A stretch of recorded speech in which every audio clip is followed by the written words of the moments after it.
18 अप्रैल 2008 को नितिन वर्मा अपना ऑफिस का काम खत्म करके अपने घर की तरफ जा रहा था। इस दिन उसको ऑफिस का काम करते हुए काफी लेट हो गया था। अब लेट होने की वजह से वो अपने घर पे तेजी से पहुंचना चाहता था, जिस वजह से वो अपनी बाइक को तेजी से चलाने लगता है। अब जो नितिन वर्मा है उसके फैमिली में 3 और मेंबर थे। एक उसके पिताजी विनोद वर्मा, फिर उसकी माताजी पुष्पा वर्मा और उसकी बीवी पूजा वर्मा। जो पूजा वर्मा है वो 6 महीने की गर्भवती थी। कुछ ही दिनों में उनके घर पे एक नन्हे मेहमान की एंट्री होने वाली थी, जिस वजह से पूरा परिवार काफी ज्यादा खुश था। अब जो नितिन वर्मा है वो काफी तेजी से बाइक चला रहा था। वो बुद्धा जयंती पार्क के पास पहुंचता है। जब वो वहां पे पहुंचता है तो उसकी बाइक वहां पे स्लिप हो जाती है और उसका एक्सीडेंट हो जाता है। हालांकि ये एक्सीडेंट इतना ज्यादा गंभीर नहीं था, लेकिन उसको कुछ हल्की सी चोटें आई थी। उसके पैरों में, हाथ में और उसकी जांघ में हल्की सी चोटें आई थी और कुछ कट लगे थे। वो थोड़ा सा साइड में एक पेड़ के पास हो जाता है और वहां पर अपने लिए मदद मंगाने के लिए अपने घर पे कॉल करता है। सबसे पहले वो अपनी बेबी पूजा को कॉल करता है। 2-3 बार ट्राई करने के बाद भी पूजा उनके कॉल को रिसीव नहीं करती है। उसको काफी अजीब लगता है और अपनी माँ को कॉल लगाता है। जब वो माँ को कॉल लगाता है तो वहां भी सेम चीज होती है, माँ भी उसके कॉल का कोई भी जवाब नहीं देती है। अब उसको काफी डर भी लग रहा था, क्योंकि पहले कभी भी उनके परिवार वालों ने ऐसा नहीं किया था। वो तुरंत ही अपने पिताजी को कॉल लगाता है। हालांकि वहां पे भी 2-3 बार ट्राई करने के बाद भी उसके पिताजी भी उसके कॉल को नहीं उठाते हैं। अब वो काफी ज्यादा डर गया था और काफी सोच में पड़ गया था कि आखिर उनके घर में ऐसा क्या हुआ है कि कोई भी उसके कॉल का उत्तर नहीं दे रहा है। वो तो कुछ देर बाद सोचने के बाद अपने चाचा को कॉल लगाता है, जिसका नाम विजय वर्मा है। अब जो उसके चाचा है इसके घर के थोड़ी सी दूरी पर रहते थे। वो उनको कॉल लगा के अपने एक्सीडेंट के बारे में बताता है और कहता है कि मैं अपने घर पे कॉल लगा रहा हूँ, लेकिन कोई भी मेरे कॉल का जवाब नहीं दे रहा है, तो आप प्लीज वहां पे भी चेक कीजिए आखिर बात क्या है। अब नितिन ने जब अपने चाचा विजय वर्मा को कॉल किया था उस टाइम पे रात के 12:04 हुए थे। जब विजय वर्मा को इसके एक्सीडेंट के बारे में पता चलता है तो वो तुरंत ही अपने 2 बेटों को मदद करने के लिए नितिन के पास भेज देते हैं। दूसरी तरफ वो खुद अपने भाई को कॉल लगाते हैं। हालांकि वहां से उनको कोई भी जवाब नहीं मिलता है। अब जो विजय वर्मा है उनके पास विनोद वर्मा के एक पड़ोसी का नंबर था, जिसका नाम वीरेंद्र सिंह था। वो तुरंत ही उसको कॉल लगाते हैं और कहते हैं कि मेरे भाई के घर पे जाकर जरा चेक कीजिए, हम लोग वहां पे कॉल कर रहे हैं लेकिन वो कोई जवाब नहीं दे रहे हैं। तो वीरेंद्र सिंह तुरंत ही अपने पड़ोसी के घर पे जाते हैं और वहां पे जाने के बाद नॉक करते हैं। दरवाजा खटखटाते हैं लेकिन अंदर से कोई भी आवाज नहीं आती है। वो ये बात फोन पे विजय वर्मा को बताते हैं तो विजय वर्मा कहता है कि प्लीज अगर हो सके तो आप उस दरवाजे के लॉक को तोड़ने की कोशिश कीजिए या तो खोलने की कोशिश कीजिए।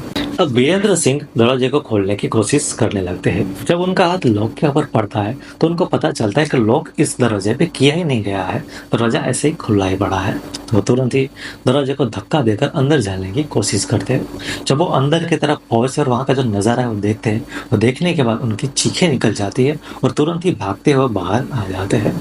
अब इस वीडियो में आगे बढ़े उससे पहले आप सभी से एक रिक्वेस्ट है, अगर आपको क्राइम स्टोरी से जुड़े हुए वीडियोस देखना पसंद है तो आप इस चैनल को सब्सक्राइब कर सकते हैं।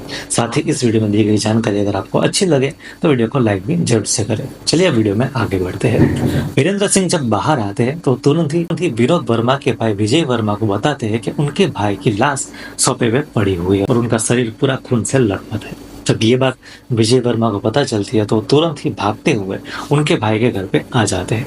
आने के बाद जैसे वो अंदर की तरफ जाते हैं तो देखते हैं कि उनके भाई की बॉडी सोफे पे पड़ी हुई है, जो कि पूरी ही खून से लथपथ है। साथ ही उनके शरीर पे कई सारे चाकू के वार है। ये चीज देखने के बाद वो काफी ज्यादा डर जाते हैं। वो थोड़ा सा आगे की तरफ जाते हैं। ऊपर की तरफ जब वो पहुंचे तो वहां पर उनकी भाभी की लाश पड़ी हुई थी और उनकी भी लाश की हालत बहुत ही ज्यादा खराब थी, जिसके ऊपर चाकू के अनगिनत वार थे और पूरा शरीर खून से लथपथ पड़ा हुआ था। थोड़ा वो आगे जाते हैं और पूजा वर्मा के कमरे में जाते हैं। जब वो कमरे में जाते हैं तो कमरे की हालत बहुत ही ज्यादा खराब थी। चाहे वो बेड हो, चाहे वो दीवारें हो, चाहे वो कोई भी चीज हो, सारी चीजें खून से सनी हुई थी। पूजा वर्मा की बॉडी बेड पे पड़ी हुई थी। उस बॉडी पे चाकू के अनगिनत वार थे। इस बॉडी की हालत सबसे ज्यादा खराब थी। इसके ऊपर इतने ज्यादा चाकू के वार किए गए थे जैसे कि किसी ने बरसों का गुस्सा आज इस बॉडी पे निकाल दिया हो, जबकि ये महिला 6 महीने की गर्भवती थी। ये सारी चीजें देखने के बाद वो तुरंत ही पुलिस को कॉल करते हैं और पुलिस तुरंत ही यहाँ पे आ जाती है। दूसरी तरफ जो नितिन है वो भी अब घर पे पहुंच गया था। अब पुलिस क्योंकि उससे पहले आ गई थी तो वो नितिन को अंदर नहीं जाने दे रही थी, लेकिन वो काफी चिल्लाने लगता है और कहने लगता है कि ये मेरा खुद का घर है और मैं देखना चाहता हूँ आखिर अंदर क्या हुआ है। तो पुलिस अब उसको अंदर जाने देती है। नितिन जब अंदर आता है और कमरे की हालत और उसके पिता की और उसके माता की और उसकी बीवी की हालत जब वो देखता है, वो देखने के बाद वो काफ़ी ज़्यादा चीखने चिल्लाने लगता है और ये सारी चीज़ देखने के बाद वो वहीं पर बेहोश होकर गिर जाता है। अब पुलिस उसको पास ही दीनदयाल उपाध्याय अस्पताल में दाखिल कर देती है ट्रीटमेंट के लिए। दूसरी तरफ इन तीनों बॉडी को भी उसी अस्पताल में पोस्टमार्टम के लिए भेज दिया जाता है और पुलिस अब यहाँ पे अपना इन्वेस्टिगेशन शुरू करते हैं। शुरुआत में पुलिस को यह लग रहा था कि शायद किसी ने चोरी करने या तो फिर लूटपाट करने के लिए यहाँ पर घर के अंदर आए होंगे और उसके बाद बात बिगड़ी होगी, जिस वजह से इस तरह से ये मारपीट हुई होगी और इन तीनों का खून हुआ होगा। लेकिन फिर जब आगे इन्वेस्टिगेशन करते हैं तो पता चलता है कि घर में से कोई भी कीमती सामान गायब नहीं हुआ था। इवन जो महिलाएं थी जिन्होंने अपने शरीर पर गहने पहन रखे थे, वो गहने भी वैसे ही सही सलामत थे। तब पुलिस को लगता है कि ये मामला चोरी का ना हो, लेकिन ये तो मर्डर का मामला हो। तो पुलिस अब उस दिशा में अपना इन्वेस्टिगेशन शुरू कर देती है।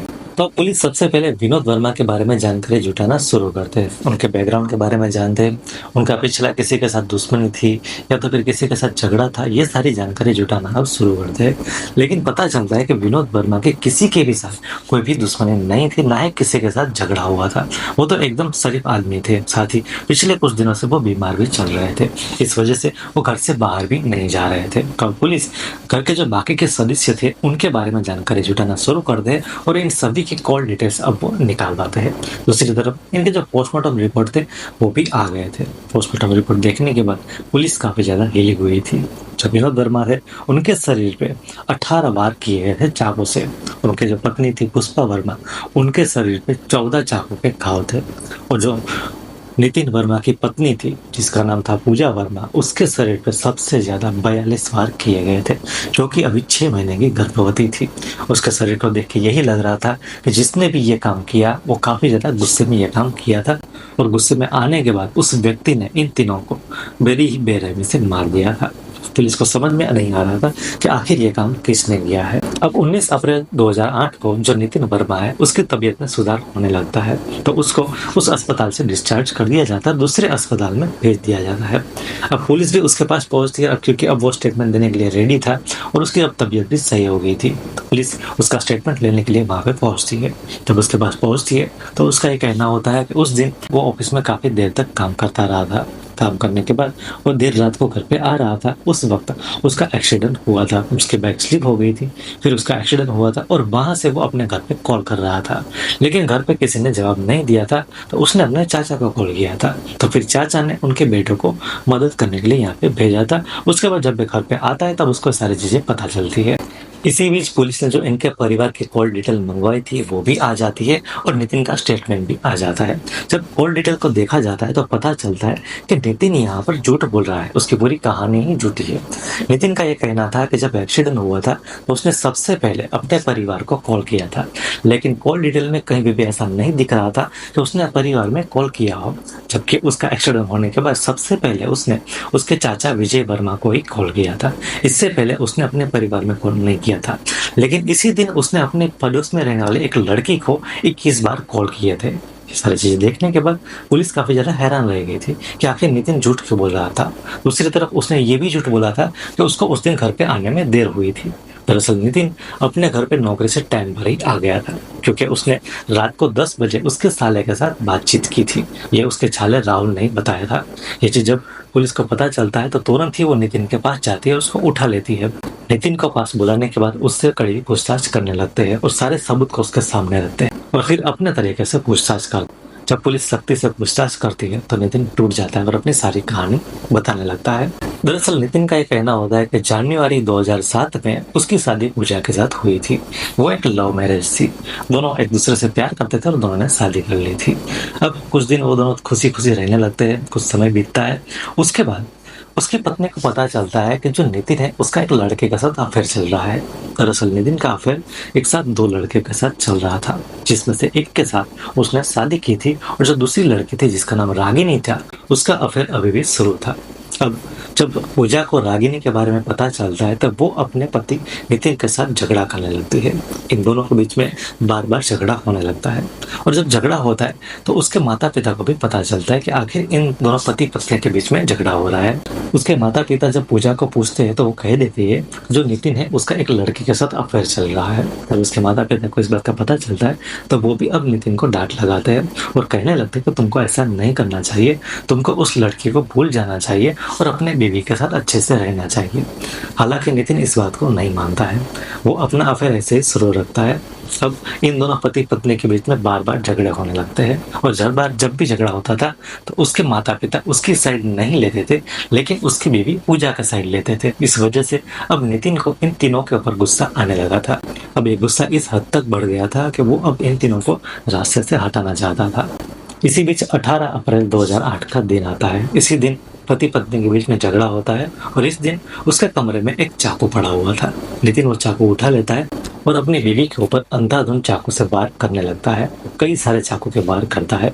जब इन दोनों के बीच में झगड़ा होता है, चाकू की जब वार कर रहा था तो पूजा अपना बचाव कर रहे थे। इसी बीच काफी हल्ला होता है, काफी आवाज होती है, तो वो आवाज सुनकर उसकी माँ पुष्पा वर्मा दौड़ती हुई ऊपर कमरे में आ जाती है। जब उसकी माँ वहां पे आती है तो नितिन अब उसके ऊपर भी टूट पड़ता है और उसको भी मारने की कोशिश करने लगता है। उसको भी कई सारे चाकू के वार मारता है और उसकी माँ भी वहां पे फर्श पे गिर जाती है। जब ये सारी आवाजें होती है तो नीचे से उसके पिताजी भी आवाज लगाते हैं कि आखिर ऊपर क्या चल रहा है। अब नितिन खून से सना हुआ नीचे आता है और यहाँ पे आने के बाद वो काफी ज्यादा गुस्से में था और तुरंत ही अपने पिता के ऊपर भी चाकू से हमला करने लगता है और कई सारे चाकू के वार करता है और उसको भी मौत के घाट उतारने के बाद इन तीनों को मारने के बाद वो अपने बाइक लेके वहां से भाग जाता है। वहां से आगे जाने के बाद वो पालम के पास एक रेलवे ट्रैक के पास उस चाकू को, एक टॉवेल को और अपने वेस्ट को वहां पे फेंक देता है और फिर वहां से वो आगे की तरफ जाने लगता है। वो आगे की तरफ जा ही रहा था तभी वो प्लान बनाता है कि वो अपनी बाइक को एक जगह पे स्लिप करवा देता है और अपना एक नकली एक्सीडेंट करता है। हालांकि उस वक्त उसको थोड़ी सी चोटें आती है और तुरंत ही अपने चाचा को कॉल करता है और अपने एक्सीडेंट के बारे में बताता है। ये सारी चीजें उसने प्लान करके रखी हुई थी ताकि उसके ऊपर किसी को शक ना हो। अब जब पुलिस आगे इन्वेस्टिगेशन करती है तो काफी और भी ज्यादा चौंकाने वाली बातें सामने आती है। दरअसल जो नितिन था वो विनोद वर्मा का असली बेटा नहीं था, लेकिन वो गोद लिया हुआ था। दरअसल विनोद वर्मा को नितिन एक कचरे के ढेर में मिला था, वहां से उन्होंने उसको लिया था और पाल पोस कर बड़ा किया था। लेकिन उन्होंने कभी भी ये जताया नहीं था कि नितिन उनका अपना बेटा नहीं है। उन्होंने नितिन को काफी ज्यादा प्यार दिया था और उनको अपने सगे बेटे से भी ज्यादा उससे प्यार करते थे। उन्होंने कभी भी जाहिर भी नहीं होने दिया था कि नितिन उनका बेटा नहीं है। उनके परिवार के अलावा बाहर के किसी के लोगों को भी ये बात का पता नहीं था कि ये जो नितिन है वो बाहर से मिला हुआ है, उनका सगा बेटा नहीं है। दूसरी तरफ पुलिस उस रागिनी जो लड़की थी उसको भी अब लाती है, उससे भी पूछताछ करती है तो पता चलता है कि रागिनी का इसमें कोई भी हाथ नहीं है। दरअसल वो चाहती थी कि वो जब 20 साल की हो जाएगी, उसका जब बर्थडे आएगा, उस वक्त पे ये दोनों भागकर कहीं दूर चले जाएंगे, लेकिन उसने कभी भी किसी को मारने के बारे में बात नहीं की थी। इस वजह से पुलिस उसको क्लीन चिट दे देती है। अब जब नितिन अपना गुनाह को कबूल कर लेता है तो पुलिस उसके बताए हुए जगह पे जाती है। उस रेलवे ट्रैक के पास जाने के बाद उसके चाकू को, उसके टॉवेल को और अपने वेस्ट को कलेक्ट करती है। सारे सबूत को कलेक्ट करने के बाद उसको कोर्ट में पेश करती है और चार्जशीट दाखिल करते हैं। अब जब उसके ऊपर केस चलता है तो 16 अगस्त 2012 को उसको इन सभी के खून के इल्जाम में दोषी ठहराया जाता है। उसके बाद 4 सितंबर 2012 को इन सभी के कत्ल के इल्जाम में उसको मौत की सजा सुनाई जाती है। उसके बाद वो हाई कोर्ट में अपील करता है और वहां से उसको 6 सितंबर 2013 को जो मौत की सजा दी गई थी उसको अब उम्र कैद की सजा में तब्दील कर दिया जाता है, क्योंकि उसको बताया जाता है कि उसने पहले कभी भी ऐसा कोई भी गुनाह नहीं किया था और जो भी किया था उसने गुस्से में आकर किया था। इस वजह से उसकी मौत की सजा को हटा के उम्र कैद में बदल दिया जाता है। अभी जो नितिन है वो उम्र कैद की सजा अब वहां पे काट रहा है। तो ये थी आज की कहानी जिसमें एक लड़के ने एक लड़की के चक्कर में अपने पूरे परिवार को मौत के घाट उतार दिया। उम्मीद करता हूँ आप सभी को आज की ये वीडियो में दी गई जानकारी अच्छी लगी होगी। वीडियो में दी गई जानकारी अगर आपको अच्छी लगी हो तो वीडियो को लाइक करें और चैनल पर नए तो सब्सक्राइब जरूर से करें। मिलते हैं अगली वीडियो में।